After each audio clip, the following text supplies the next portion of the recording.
आप सब? तो I hope you are doing well. तो एक बार मैं फिर से आपके सामने लेकर आ गई हूँ आई दृष्टि करंट अफेयर्स की short and crispy notes with helpful and magic tricks के साथ। तो आज हम पढ़ने वाले हैं अपना आई दृष्टि के पार्ट 3 को, और इससे पहले मैंने ऑलरेडी पार्ट 1 एंड पार्ट 2 करा दिया है। तो अगर आपने वो वीडियोस नहीं देखे हैं तो डिस्क्रिप्शन बॉक्स में उन सारे वीडियोस की लिंक है, आप वहां से जाकर उन वीडियोस को देख सकते हैं। साथ ही साथ अगर आपको इसकी पीडीएफ चाहिए तो डिस्क्रिप्शन बॉक्स में मेरे व्हाट्सएप का भी लिंक है और उसमें टेलीग्राम का भी लिंक दिया हुआ है, तो आप जाके सिंपली इस नोट्स को वहां से डाउनलोड कर सकते हैं। तो चलिए शुरू करते हैं आज का अपना इंपॉर्टेंट लेक्चर, जिसमें आज हम पढ़ने वाले हैं अपना पार्ट 3, और जो कि हो जाएगा असेंबली इलेक्शन इन 5 स्टेट्स 2023। तो 2023 में 5 स्टेट में असेंबली इलेक्शन हुए थे, और वो कहाँ कहाँ हुए थे तो ये आपका हो जाता है मध्य प्रदेश, छत्तीसगढ़, राजस्थान, मिजोरम और तेलंगाना। तो अब ये हुआ क्या क्या, कितनी सीट पे हुआ, कौन सी पार्टी जीती और वहाँ के सीएम और डिप्टी सीएम कौन बने हैं, तो हम वो भी देख लेते हैं। तो मध्य प्रदेश में बीजेपी जीती थी, जिसमें 230 सीट में से उसे 163 सीट मिली थी। चीफ मिनिस्टर वहाँ के बने थे मोहन यादव, और जो डिप्टी चीफ मिनिस्टर बने थे वो थे जगदीश देवरा एंड राजेंद्र शुक्ला, और स्पीकर आपके बने थे नरेंद्र सिंह तोमर। तो अगर आप एमपीपीएस की तैयारी कर रहे हैं तो आपको ये पता होना चाहिए, बट यूपीपीएससी में ऐसा नहीं है कि खाली आपसे यूपी से रिलेटेड पूछा जाता है, और भी चीज़ें करंट अफेयर्स में आती, तो आप इसको एक नज़र मार लीजिएगा, हालांकि इतना इंपॉर्टेंट है नहीं। और साथ ही साथ राजस्थान में जो इलेक्शन हुए थे उसमें 115 सीट पाई थी बीजेपी, और इसमें जो है चीफ मिनिस्टर बने थे भजन लाल शर्मा, ये फर्स्ट एमएलए थे संगनेर से, और डिप्टी जो चीफ मिनिस्टर बनी थी वो दिया कुमारी और प्रेमचंद बैरवा ये बने थे। फिर है छत्तीसगढ़। छत्तीसगढ़ में भी बीजेपी जीती थी 54 सीट से, जिसमें चीफ मिनिस्टर बने थे विष्णु देव साई, और ये फर्स्ट ट्राइबल चीफ मिनिस्टर हैं। अब है मिजोरम। मिजोरम में जोरम पीपल्स मूवमेंट पार्टी जीती थी, और उसे 40 सीट में 27 सीट मिली थी, और सीएम यहाँ के बने थे लालडू होमा। तेलंगाना में आईएनसी जीती थी सीपीआई के साथ मिलकर 65 सीट पर, और चीफ मिनिस्टर यहाँ के बने अनुमोला रेवंत रेड्डी, और डिप्टी चीफ मिनिस्टर बने भट्टी विक्रमार्का। अब है हमारा नेक्स्ट करंट अफेयर्स, जो कि आपके लिए इंपॉर्टेंट हो जाता है, और वो है रेलवे एक्सीडेंट एंड कवच सिस्टम। तो एग्जाम में आपके क्वेश्चन कैसे बनेंगे, डायरेक्ट पूछ लेंगे कवच सिस्टम क्या है, कि कवच सिस्टम रिलेटेड भी, तो इस तरह के क्वेश्चन आपके बन जाते हैं। तो कवच सिस्टम एक ऑटोमेटिक ट्रेन प्रोटेक्शन सिस्टम है, और ये बनाया गया है रिसर्च डिजाइन और स्टैंडर्ड ऑर्गेनाइजेशन के द्वारा, और इसमें की रोल जो प्ले किया है इसको बनाने में वो है स्काई बस मेट्रो सिस्टम, जो कि डेवलप किया गया था बी राजाराम के द्वारा, और इसका जो फील्ड ट्रायल शुरू हो चुका है 2014 से। ये एक इलेक्ट्रॉनिक सिस्टम है सेफ्टी इंटीग्रिटी लेवल 4 के साथ, और इसका एम क्या है, इसका एम है 2025 तक 6000 किलोमीटर कवर करना। अब 6000 किलोमीटर कवर कैसे करेगा, तो उसके कुछ की रूल्स बनाए गए हैं, लाइक आपका हो गया दिल्ली मुंबई और दिल्ली हावड़ा। अब ये वर्क कैसे करेगा, तो ये वर्क ऐसे करेगा कि जब भी रेड सिग्नल होगा तो ये ट्रेन को प्रिवेंट करेगा, ताकि जो कोलिजन है, जो भिड़ने की पॉसिबिलिटीज है, उसको रोका जा सके। तो इस तरह से ये काम करेगा। साथ ही साथ ये एक्टिवेट करेगा ट्रेन का ब्रेकिंग सिस्टम ऑटोमेटिकली, कि मान लो ड्राइवर कंट्रोल नहीं कर पाता है, या स्पीड ज़्यादा हो जाती है, या किसी तरह की कोई प्रॉब्लम आती है, तो इसमें जो ब्रेकिंग सिस्टम होगा वो ऑटोमेटिक होगा, और जब भी ऐसी कोई प्रॉब्लम होगी तो ब्रेकिंग सिस्टम ऑटोमेटिक लग जाएगा। तो ये आपका कवच सिस्टम हो जाता है। ये मैंने बाकायदा यहाँ पे आपको पिक दी हुई है, आप इसमें जाके देख सकते हैं। इसमें बताया भी जा रहा है कि किसने बनाया, क्यों बनाया है, क्या कवच सिस्टम किसके लिए बनाया गया, इसमें क्या क्या मेथड यूज होगा, ये ऑलरेडी मैंने इसमें दिया हुआ है, तो आप जाके इस पिक को एक बार अच्छे से देख लीजिएगा। नेक्स्ट हमारी न्यूज हो जाएगी द पोस्ट ऑफिस एक्ट 2023 को लेकर। तो ये फोर्स में आया 18 जून 2024 में। ये आया कैसे, तो हटाया गया जो 123 साल पुराना इंडियन पोस्ट ऑफिस एक्ट था 1898 का, उसको रिपील करने के बाद इसको लाया गया है।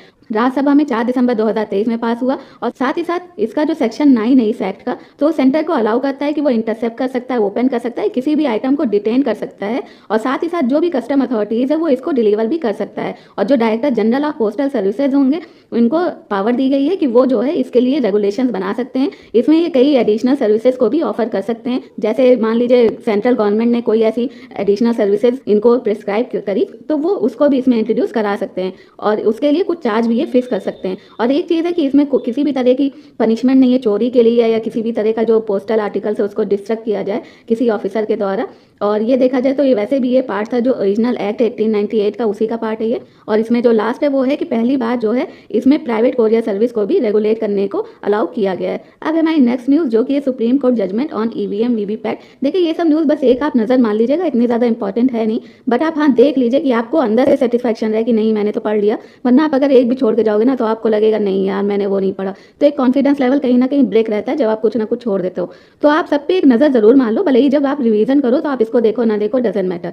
तो सुप्रीम कोर्ट का जो जजमेंट आया तो जाहिर सी बात है उसके लिए बेंच बनती है। तो इसमें जो बेंच बनी थी वो थी जस्टिस दीपांकर दत्ता और जस्टिस संजीव खन्ना। ये केस आया था, केस था association of democratic reform versus election commission of India case 2024। और 26 अप्रैल में सुप्रीम कोर्ट ने इसको रिजेक्ट भी कर दिया कि जो पिटिशनर ने बोला था कि कंप्लीट क्रॉस वेरिफिकेशन होना चाहिए ईवीएम के थ्रू जो वोट कास्ट हुए थे, तो उसको सुप्रीम कोर्ट ने रिजेक्ट कर दिया था। और सुप्रीम कोर्ट ने ऑब्जर्व भी किया, ऐसा तो है नहीं कि उसने ऐसे ही कर दिया, उसने ऑब्जर्व किया ईवीएम मैन्युफैक्चरर्स के द्वारा जो माइक्रो कंट्रोलर प्रोग्राम है सेपरेटली, वो सब न्यूट्रल है, तो इस वजह से इसको किया गया। अब है आपकी ईडीआई यानी एसोसिएशन ऑफ डेमोक्रेटिक रिफॉर्म्स। ये क्या है? तो एक सिविक सोसाइटी ग्रुप है जो कि स्टैब्लिश हुआ था 1999 में, और ये फोकस करता है इलेक्टोरल रिफॉर्म्स को लेकर। तो ये आपकी इंपॉर्टेंट हो जाती है एडीआर को लेकर, तो आप इसको एक बार देख लीजिएगा। फिर है right to protection from climate change impact. अब ये जो 3 जज बेंच है जिसमें chief justice of India Chandrachud हैं, जीपी पर्दीवाला है और मनोज मिश्रा है, तो इसमें इनका जो ट्रिक हो जाएगी वो हो जाएगी सीपीएम। इसमें जो है पहचाना गया कि जो क्लाइमेट चेंज है उससे हमारा जो राइट है, जीने का राइट, हमारी हेल्थ का राइट, तो उस पर भी असर पड़ता है। तो उस तरह से कहीं ना कहीं इंटरवीन होता है फंडामेंटल राइट्स के साथ। जैसे कौन सा हो गया? राइट टू लाइफ आर्टिकल 21 और राइट टू इक्वालिटी आर्टिकल 14 के साथ ये इंटरवीन करता है। राइट टू हेल्थ, तो ये भी पार्ट है आर्टिकल 21 का, और इसमें जो देखा जाए पोल्यूशन की वजह से या क्लाइमेट चेंज की वजह से बहुत ज़्यादा इंपैक्ट देखने को मिलता है। जैसे उसके रीज़न क्या इम्पैक्ट करने के, तो आपका पोल्यूशन हो जाता है। जो आपकी वेक्टर बोर्ड डिसीजेज होती हैं टेम्परेचर राइज होने से, सूखा पड़ने से, या फूड की सप्लाई सही से ना होने से, तो वो कहीं ना कहीं हमारा जो राइट टू हेल्थ का राइट है उसको जो है वायलेट करता है। उसके लिए सुप्रीम कोर्ट जो है सामने आया, और साथ ही साथ सुप्रीम कोर्ट ने ये भी हाईलाइट किया कि जो आर्टिकल 48A है डीपीएसपी का, जो कि इन्वायरमेंट प्रोटेक्शन से रिलेटेड है, और आर्टिकल 51AG है जो कि वाइल्ड लाइफ कंजर्वेशन से रिलेटेड है, तो वो भी इसके साथ भी वो इंटरवीन करते हैं। तो अब आपको कमेंट बॉक्स में ये बताना कि आर्टिकल जो 51A है तो ये कॉन्स्टिट्यूशन के किस पार्ट में है, कि किससे क्या, ये डीपीएसपी है, फंडामेंटल राइट्स है कि फंडामेंटल ड्यूटीज है, ये आपको कमेंट बॉक्स में जरूर बताना है। उसके बाद हम आ जाते हैं नेक्स्ट आर्टिकल पे, जिसमें आप बहुत टाइम से सुनते हुए आ रहे हैं सीएए की न्यूज़। तो आज हम बात करेंगे उसी सिटीजनशिप अमेंडमेंट एक्ट इम्प्लीमेंटेशन की। तो पहले तो ये आया था, बट अब ये इम्प्लीमेंट किया जा चुका है। किसके द्वारा? होम मिनिस्टर अमित शाह जी के द्वारा। और ये पार्लियामेंट में कब इनैक्ट हुआ था? दिसंबर 2019 में इसने अमेंड किया था सिटीजनशिप एक्ट 1955 को, और प्रेसिडेंट की असेंट यानी मंजूरी जो इसको मिली थी वो 12 दिसंबर 2019 को मिली थी। इसमें अमेंडमेंट क्या हुआ था? इसमें अमेंडमेंट हुआ था कि कोई भी पर्सन जो कि इन 6 कम्युनिटीज से, लाइक आपका हो गया हिंदू, सिख, जैन, बुद्धिस्ट, पारसी, क्रिश्चियन, उससे बिलोंग करता है, और वो बांग्लादेश, पाकिस्तान, अफगानिस्तान से आया है, और अगर वो 31 दिसंबर 2014 से पहले इंडिया में इंटर कर चुका है, तो उसको इलीगल माइग्रेंट जो है वो ट्रीट नहीं किया जाएगा। तो इस तरह से इसमें जो है ये चीज़ लागू की गई थी। और इसमें ये जो एक्ट है वो कुछ जगहों पे अप्लाई नहीं होगा। जो भी एरियाज आपके 6 शेड्यूल के अंडर आते हैं, आपको कमेंट बॉक्स में बताना है कौन कौन से आते हैं, तो जो भी एरियाज आपके 6 शेड्यूल में आते हैं उसमें भी ये एक्ट अप्लाई नहीं होगा। और साथ ही साथ जो भी स्टेट आपके इनर लाइन परमिट में आते हैं उसमें भी अप्लाई नहीं होगा। इनर लाइन परमिट में कौन कौन से आते हैं? अरुणाचल प्रदेश, नागालैंड और मिजोरम। और साथ ही साथ जो सिटीजनशिप बाय नेचुरलाइजेशन यानी नेचुरलाइजेशन के द्वारा जो सिटीजनशिप दी जा रही थी उसके लिए 11 साल के लिए इंडिया में होना जरूरी था, बट अब उसको कट करके 5 साल कर दिया गया है। तो ये आपके लिए इतना इंपॉर्टेंट हो जाता है। बाकी आप ये शुरू से सुनते आ रहे हैं, तो मैंने आपको इन्फोग्राफिक्स के थ्रू दे दिया ताकि आपके माइंड में ये तस्वीरें जो है वो छप जाएं और आप आसानी से इसको याद कर सके। फिर हम आ जाते हैं चंडीगढ़ मेयर इलेक्शन। तो इसमें बहुत कम ही आपका इंपॉर्टेंट है, इसमें भी सीपीएम ही आपकी जज बेंच थी। सीपीएम क्या? चंद्रचूड़, जेपी पर्दीवाला और मनोज मिश्रा। इन्होंने क्या किया? इन्होंने जो इलेक्शन रिजल्ट के साथ छेड़छाड़ हुई थी चंडीगढ़ मेयर इलेक्शन में, उसमें इन्होंने अपना जजमेंट दिया था। उसमें इन्होंने बताया कि जो आप कैंडिडेट कुलदीप कुमार हैं वो जीत रहे हैं। लेकिन इससे पहले क्या हुआ था कि जो वहाँ के जो प्रिसाइडिंग ऑफिसर थे अनिल मसीह, तो इनका वीडियो भी वायरल हो रहा था कि किस तरह से ये वोट्स के साथ छेड़छाड़ कर रहे हैं और जो आप कैंडिडेट के जो वोट है उसको ये इनवैलिड बता रहे थे। तो सुप्रीम कोर्ट ने उसमें अपना डिसीजन दिया और बोला कि वो सारे वोट वैलिड थे और इस तरह से जो कुलदीप कुमार है आप कैंडिडेट वो वहाँ से जीत गए मेयर इलेक्शन में। और अनिल मसीह को सुप्रीम कोर्ट ने बोला भी कि ये जो काम कर रहे हैं ना वो सीधे सीधे डेमोक्रेसी की हत्या है। तो इस तरह से ये जजमेंट आया था, आप उसको देख सकते हैं, वीडियो उनका काफ़ी वायरल हुआ था। अब हम आ जाते हैं यूनेस्को की tentative world heritage site list में। 6 जो है न्यू साइट्स जो है वो एमपी से इसमें ऐड की गई है। पहला है आपका ग्वालियर फोर्ट जो कि 6th सेंचुरी में बना था और इसको बनाया था राजपूत वॉरियर जो थे सूरज सेन ने। उसके बाद है धमनार केव जो मंदसौर डिस्ट्रिक्ट में बनी है। फिर है भोजेश्वर महादेव टेम्पल। भोजेश्वर जो महादेव टेम्पल है तो वो आपका बना था भोजपुर में बना है, जो कि 28 किलोमीटर दूर है भोपाल से, और ये डेडिकेट है शिव जी को। और इसमें इसके आर्किटेक्चर की वजह से इसको सोमनाथ ऑफ ईस्ट भी बोला जाता है। और ये बनाया गया था राजा भोज के द्वारा 1010 से 1053 के बीच में। अब रॉक आर्ट साइट है ऑफ चंबल वैली। तो ये वर्ल्ड की largest highest concentration rock art side है चंबल बेसिन में। फिर हमारा खूनी भंडारा, ये बुरहानपुर में और ये वाटर सप्लाई सिस्टम है जो कि अब्दुल रहीम खाना के द्वारा 1615 में बनाया गया था। फिर हमारा 6 पे आ जाएगा गोंड मॉन्यूमेंट्स, तो ये मांडला में है और ये गोंड रूलर के लिए एक स्ट्रॉन्ग फोर्ट का काम करता था। और मोती महल जो है नर्मदा रिवर पे, वो बनाया गया था हृदय शाह के द्वारा 1667 में। अब कुछ इंपॉर्टेंट फैक्ट्स आ जाते हैं वर्ल्ड हेरिटेज साइट को लेकर। तो जैसे इंडिया की बात करें तो इंडिया में total 42 UNESCO world heritage site है, जिसमें 34 आपकी कल्चरल है, 7 आपकी नेचुरल है और 1 आपकी मिक्स है जो कि हो जाएगी कंचनजोंगा नेशनल पार्क। अब है आपका 57 जो साइट्स है वो टेंटेटिव लिस्ट में है, 42 जो है वो वर्ल्ड हेरिटेज साइट में। ये आपको जरूर याद करना है वरना इसमें प्रॉब्लम हो जाती है। और इंडिया जो है वर्ल्ड हेरिटेज साइट के उसमें 6ठे नंबर पे, पहले पे कौन है? पहले पे आपका इटली 59 के साथ, फिर है चाइना 57, फिर है जर्मनी 52, फिर है फ्रांस 52, उसके बाद आपका स्पेन है 50 पे और लास्ट आपका हो जाता है इंडिया जो कि 6 नंबर पे, वो है आपका 42 साइट्स के साथ। फर्स्ट साइट्स जो इसकी बनी थी तो उसकी जो ट्रिक हो जाएगी वो टी हो जाएगी।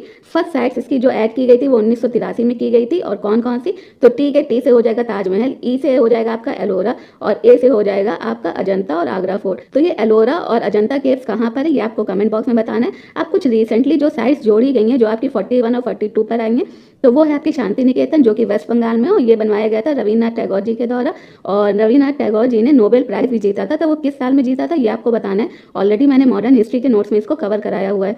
उसके साथ ही साथ जो दूसरी आपकी 42 साइट्स थी वो है सेक्रेड असेंबल्स ऑफ होयसालास। तो 2023 में इसको ऐड किया गया था। तो ये आपको याद रहना चाहिए क्योंकि ये आपके लिए इंपॉर्टेंट हो जाती है। अब हम बढ़ते हैं अपनी मोस्ट इंपॉर्टेंट न्यूज़ आज जो कि हो जाएगा भारत रत्न अवार्ड 2024।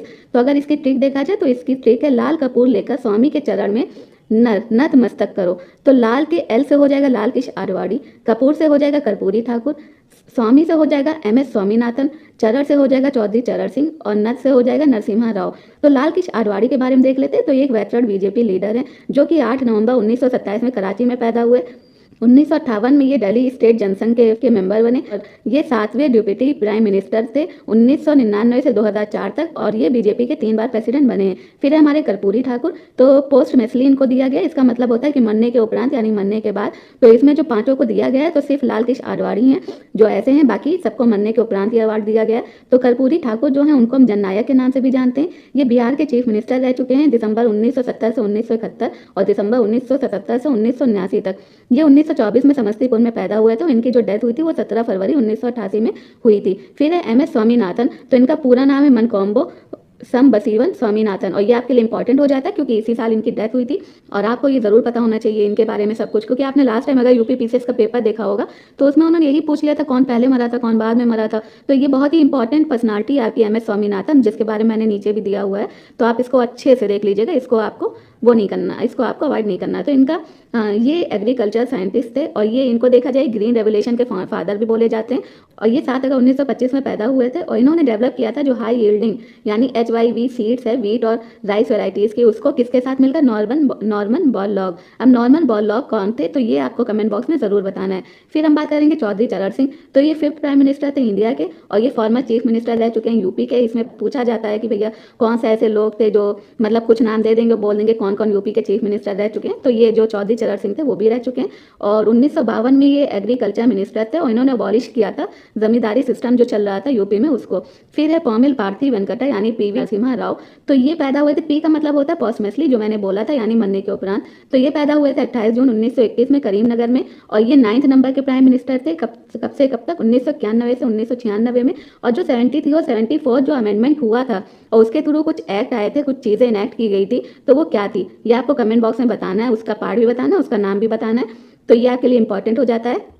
और उसके साथ ही साथ जो सहस्त्र प्लांट है एक हिंदी ट्रांसलेशन है विश्वनाथा सत्यनारायण जो कि फेमस तेलुगु नावल है वही पडागलू की, तो उन्होंने इसे भी पब्लिश किया था। अब हमारा उसके साथ ही ये जो है फाइनेंस मिनिस्टर के साथ इन्होंने इनिशिएट किया था इकोनॉमिक रिफॉर्म्स को जिसको हम जानते हैं LPG। अब यहाँ पे MS स्वामीनाथन की कुछ इंपॉर्टेंट चीज़ें तो आप इनको देख लीजिएगा, नोट्स आपको मेरे व्हाट्सअप चैनल पर मिल जाएंगे तो वहाँ से जाकर इनको देख सकते हैं कि किस तरह से जैसे इन्होंने इंडिया को हंगर ट्रैप से निकालने के लिए बहुत से की रोल वो किए, साथ ही साथ इन्होंने क्रॉस पर रिसर्च भी की, इन्होंने जो फेयर मिनिमम सपोर्ट है फार्मर्स के लिए उसको उस पर भी इन्होंने काम किया, उसके भी ये यहाँ पे हेड बने हैं और जो लीडरशिप भी इन्होंने की कई जगह पे। तो ये आप देख लीजिएगा, ये आपके लिए इंपॉर्टेंट हो जाता है, डायरेक्ट क्वेश्चन इससे बनते हैं। अभी हमारा सुप्रीम कोर्ट ने जो इलेक्टोरल बॉन्ड्स है उसको अनकॉन्स्टिट्यूशनल और वाइड डिक्लेयर किया। तो ये डिक्लेयर करने वाले कौन से 7 जज बेंच थी और इसके हेड कौन थे, चीफ जस्टिस ऑफ इंडिया। और उन्होंने बोला कि वायलेट करता है जो राइट टू इन्फॉर्मेशन है अंडर आर्टिकल 19(1)(a) कॉन्स्टिट्यूशन का उसको। और सुप्रीम कोर्ट ने अप्लाई किया concept of double proportionally test, जिसमें ज़्यादा जो है वेटेज दी गई इंडिविजुअल वोटर्स के राइट को, कि उसको इन्फॉर्मेशन होना चाहिए कि वो जो वोट दे रहा है तो वो किसको दे रहा है। इलेक्ट्रॉनिक बॉन्ड्स है वो अरुण जेटली जी के द्वारा 2017 के बजट स्पीच में इंट्रोड्यूस कराया गया था और ये 2018 में इसको मिशनरी नोट की तरह से अनवेल किया गया। और ये इशू किया जाता है एसबीआई के थ्रू, और एसबीआई जो है इसको मल्टीपल डिनोमिनेशंस में सोल्ड करता है। जैसे आपका ये सोल्ड करेगा 1,000 का, 10,000 का, 1 लाख का, 10 लाख का, 1 करोड़ का, इस तरह से।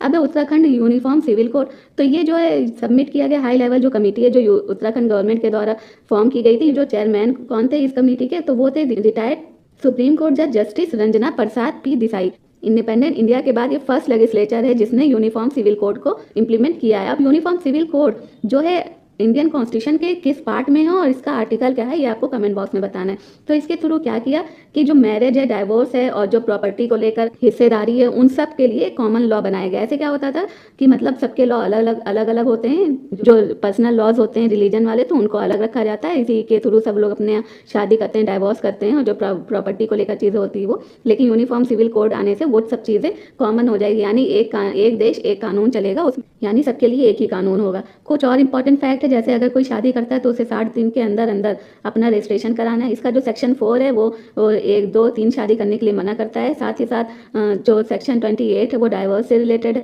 LGBT कम्युनिटी को भी इसमें नहीं ऐड किया है। और इसमें इक्वल प्रॉपर्टी राइट्स दिया गया है सन को डॉटर को, फिर चाहे वो रिलेशनशिप के ही कपल से क्यों ना पैदा हुए हों तो सबको इक्वल राइट्स मिलेंगे।